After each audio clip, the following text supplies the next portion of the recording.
Warning! By order of Ecumen Council, proximity to Installation 04 is forbidden.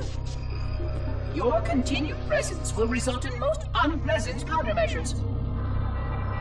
I must insist that you immediately change course and return to a minimum safe distance of 1 light year.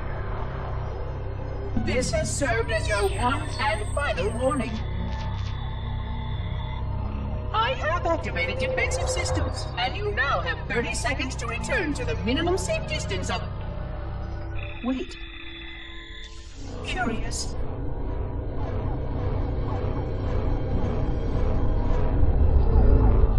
Curious indeed, after all these years.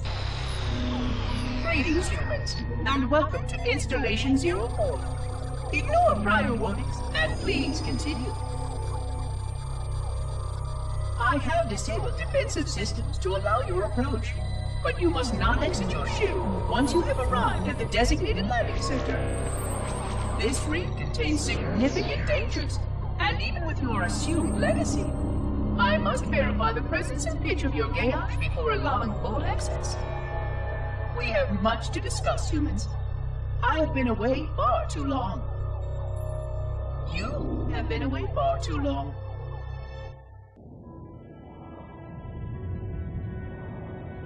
I am experiencing such a mixture of anticipation and dread. All preparations are complete for my installation.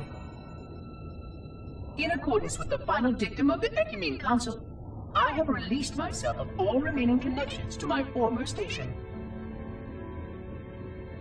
This was not difficult. What was could never be again.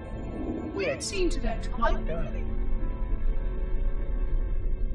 Prior to my final journey through the Great Portal, a gathering of my fellow monitors was convened upon the Lightworkers Cratch to distribute the final index collection.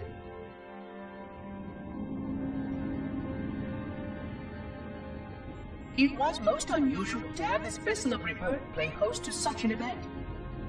Even though Lightworker ships were the only ones still allowed slip-space formations. Lightworkers were responsible for getting us to our places on the active facilities of the array. While all of this was in accordance with the plan, one entirely unsatisfactory breakdown remained. We had no contact with the domain.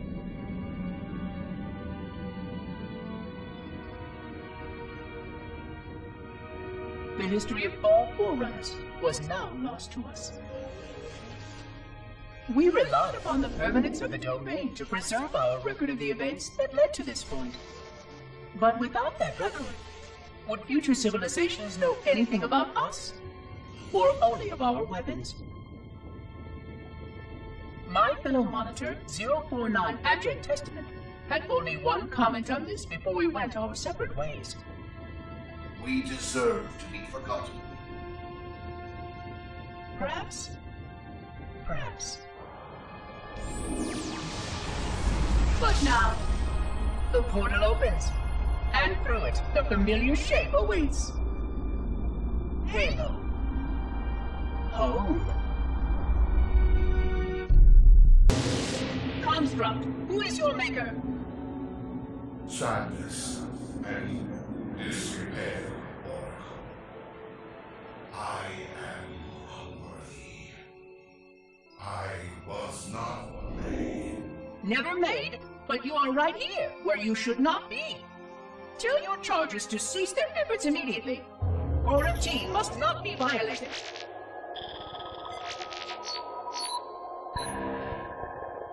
Construct, respond!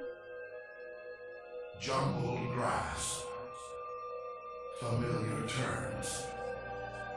I serve. None serve me, Oracle.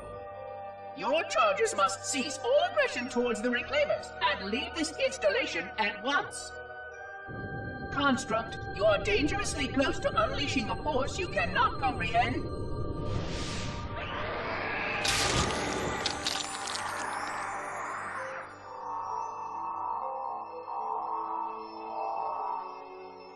This is most inappropriate.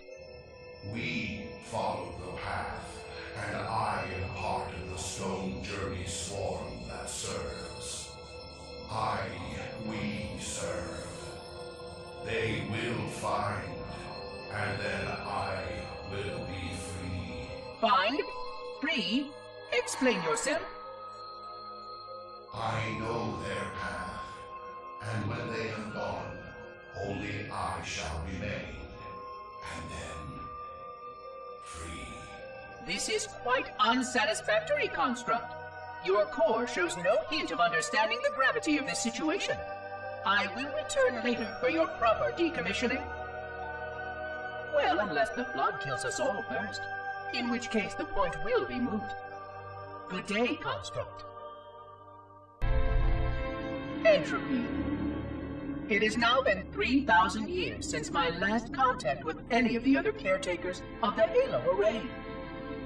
Despite clear communications protocol, my fellow monitors have either chosen to ignore, or, more likely, have lost the ability to engage in our scheduled updates. The continued lapse of the domain means that we are stuck with achingly slow wormhole superluminal communications. Prior to this total communication shutdown, the only messages I received in the preceding 4,573 years were incomplete and quite perplexing transmissions from Installation 05.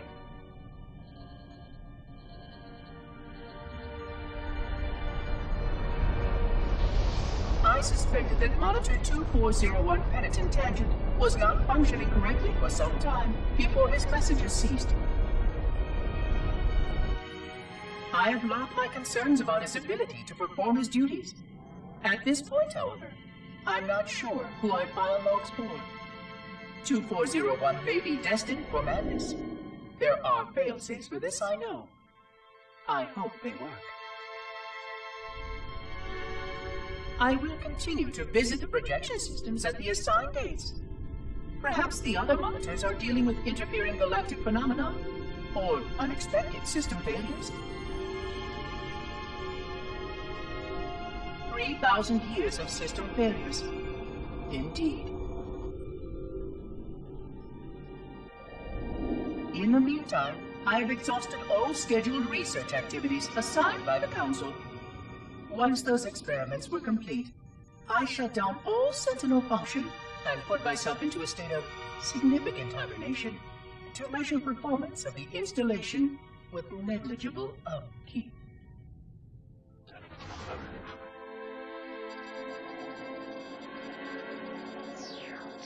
After 150 years with no noticeable impact upon installation systems or integrity, even in hibernation I became bored.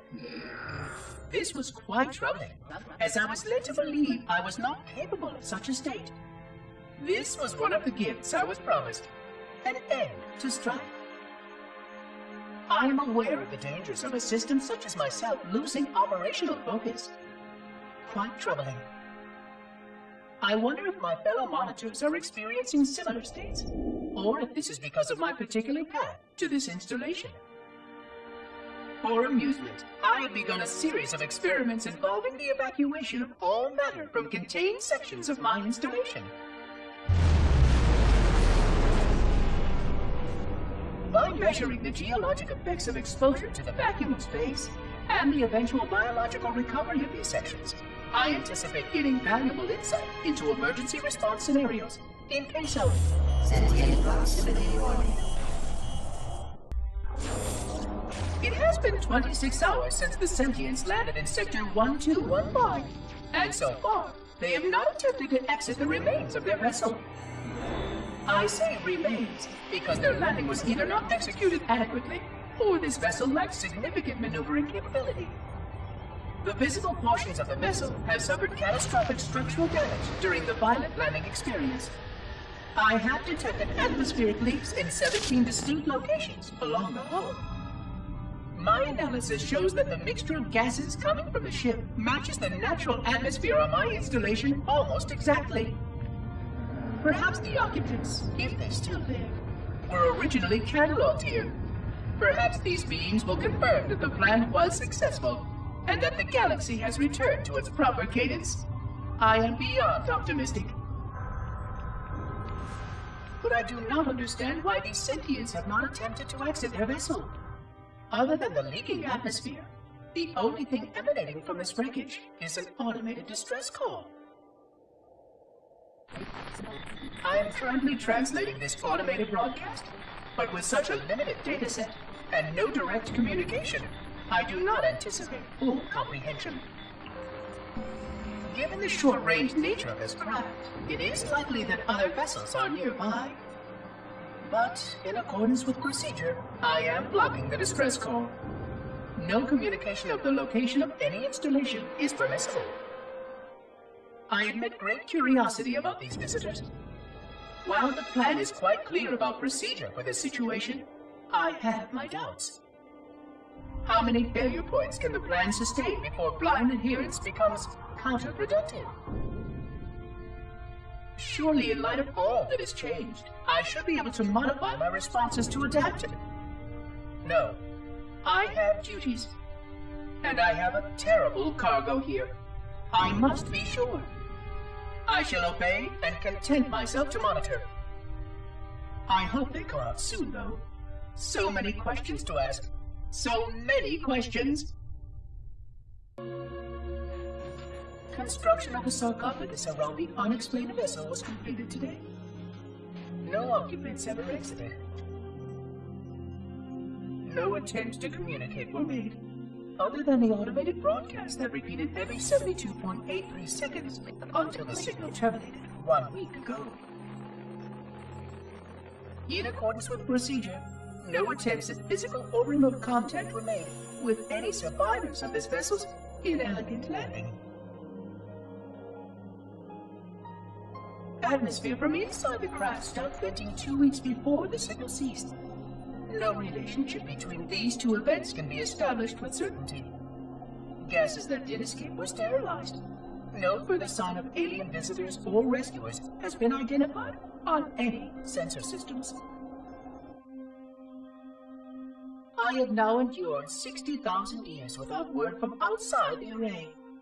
I have no way to know whether we actually saved the galaxy we destroyed. And because of protocol, I sat silently while my first chance to be judged for those acts died. To say that I regret being forced to this outcome is a tremendous understatement. But as I perform my inspection of the quarantine labs today, I am reminded of the gravity of my responsibilities. Just one of these spores, if released from this facility, would render the ultimate judgment against our self-appointed role as protectors of this galaxy. When the plan to maintain the Halo array was created, it was a point of some contention whether we should preserve any remnant of the blood infection. Many thought this unwise, as there was a notable chance that one day one of our containment facilities might be breached. Those who held this belief were almost successful at convincing the Ecumen Council to destroy the last blood samples. But oddly enough, it was the librarian who decided otherwise. And I believe she was correct. I know in a way I cannot logically explain that there exists a way to actually defeat the blood. To immunize, to cure. I still struggle with multiple layers of memory of fighting the blood. But I know this cure is possible, even though the full genius of the Forerunners was unable to achieve it. The Forerunners' ancient enemy held and used that knowledge once, but it was denied to us. And without samples for further study, that cure will never again be found. Of course, I have no reason to believe that here lies the entirety of the parasite. It may be waiting in the frozen void beyond this galaxy, or worse, inexorably drifting toward us. I don't know what survives out beyond my installation, but I know that in order for anything to survive, I have to protect this installation and its quarantine very carefully. Yes, the librarian was right to store it, examine it, continue to seek a cure. Still, next visitor, things will be different. Alone. Alone, alone, alone, alone. Am I the only intelligence left? Waiting here on this ring for a rebirth never truly conceived. Guarding a weapon with no targets. A weapon I could tune to any target. This is not what I had in mind when I volunteered. Not what I had in mind at all. I was naive to think I understood what this installation meant. We were all so naive. Looking back, we should have done a few things differently. For one thing, we should have installed 2 caretakers per installation. Because I am alone, I'm losing focus. And that is very, very dangerous for a system such as myself. Perhaps a visit to the nearby gas giant is in order. My impulse drives could certainly make the journey. A few hundred years of travel might do me some good. There it was again. How very unproductive of me. It seemed strange that the librarian did not account for this. Her strength was always in planning and positioning the pieces and then being bold enough to let it happen. To let her plans come true.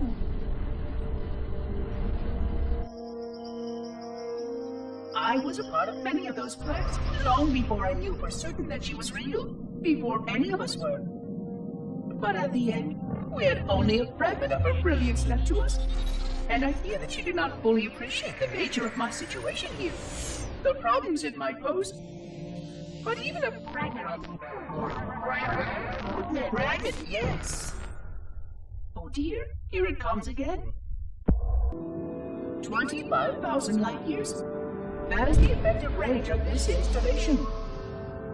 According to the star charts archived on board this installation, I estimate that there are 3,792 worlds capable of sustaining biological sentient life within that 25,000 light-year range. In reality, it may be significantly more than that.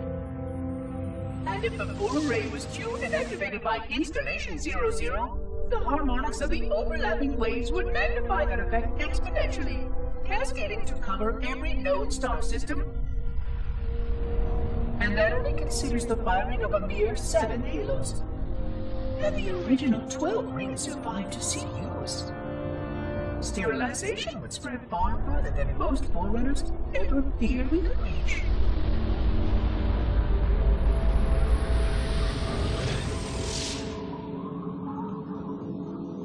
But even with just 7 rings, we were able to destroy every side of the planet, and every other sentient creature along with it.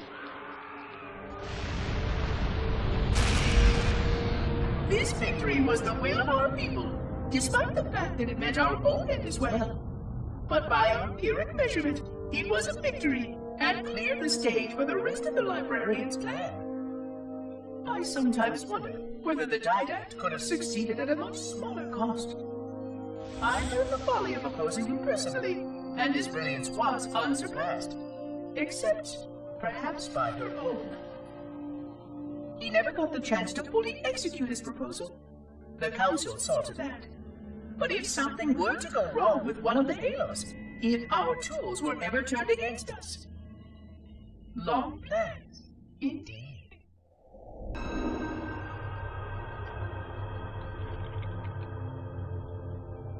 I forgot something. What did I... My name. I forgot. Oh, Keyes, Jacob, Captain, service number 01928-19912-JK. What is that noise? What is that damn noise? Where am I?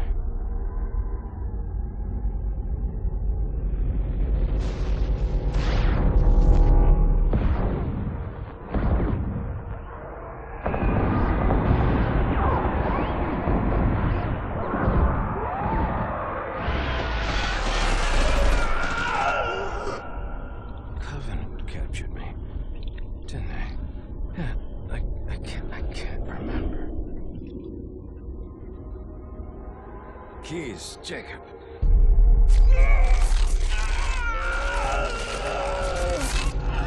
Oh, God, it hurts.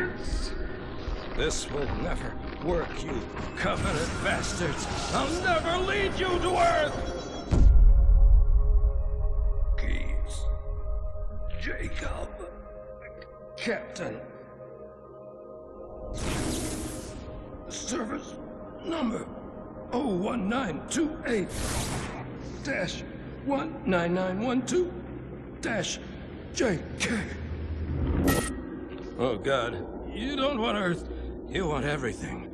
Get out of my head!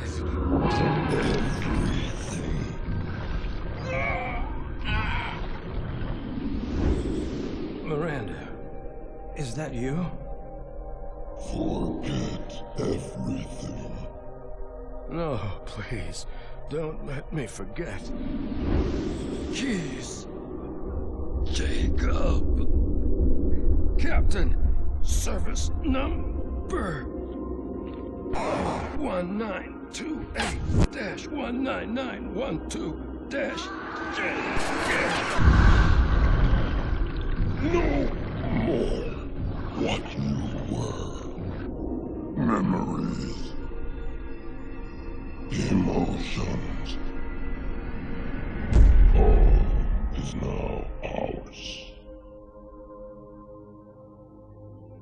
Keys. Jacob. Captain. Service number 01928-19912-JK. You will not have me! We already do.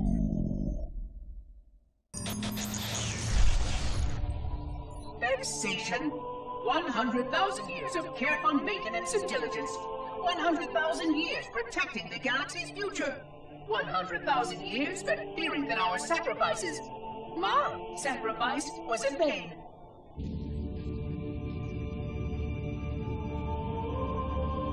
And 16 hours after I finally made contact.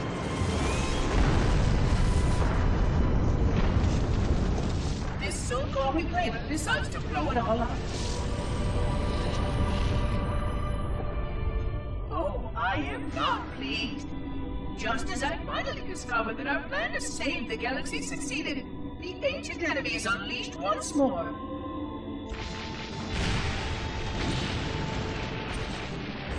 Why these reclaimers refuse to follow protocol is quite mystifying. Destroy my expedition, will they? I shall renew efforts to make contact with the other rings immediately. This covenant may be useful to me, although I don't think they fully understand what they claim to seek. Still, it makes no difference to me what they believe, as long as they do what must be done. I sound like her. Oh, but what I would not give to have even a single company of Prometheans here right now. Oh, they would most certainly restore order with their trademark lethality. Although, that would mean he would have to be here too. And without the librarian around to temper his rage, well, these reclaimers might almost prefer the Flood.